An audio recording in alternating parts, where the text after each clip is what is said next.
Hi, and welcome to Seville Estate. My name's Dylan McMahon, and I'm the winemaker and general manager here. This is our old vine Shiraz that my grandfather planted back in 1972. So, as you can see, leaves are starting to yellow off. We're coming into autumn now, and this is a very late stage of harvest. You can see the degradation of the skins are starting to sort of really break down, and we're actually starting to see some beautiful colour extraction there. And the seeds are starting to brown up. But we're seeing this lovely development of flavour at the moment. Beautiful sweetness, but in a really kind of mature way. Still lovely savoury sort of characters, but you start to see that white pepper, which is a classic thing for our Shiraz. So Seville Estate was planted back in 1972 by my grandfather, Dr. Peter McMahon, and also his wife, Margaret. And this was pretty much the reason why they purchased the property. My grandmother fell in love with it. And Pete fell in love with the red volcanic soils that we have here on site. So they started the business back in 1972 and first vintage was 76. And Pete's always sort of prided himself on making wines with elegance and finesse, and that was kind of almost banged into me from an early age.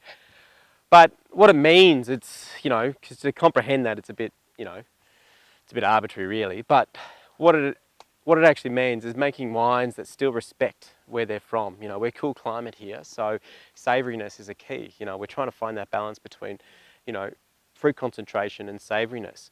So you have these wonderfully balanced wines that are perfumed, yet have beautiful fruit concentration, but they still sort of talk about where they're from. And that's what we're going to go try now.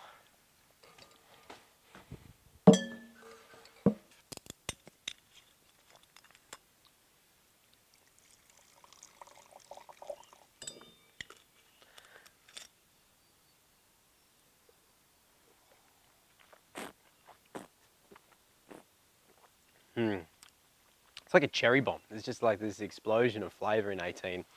And it's the fruit and the elegance that sort of like just carry that wine.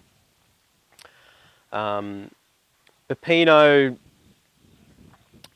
have that beautiful mid-weight sort of balance. They're mid-weighted wines. These are wines that just basically play on that savoury and finding that beautiful balance between savouriness and sweet fruit. You've got cherries and you've got strawberries, but you've got this lovely sort of savoury, earthy, mushroom, sort of forest floor thing coming in underneath it that just sort of harmonises, and you get this really lovely sort of lifted,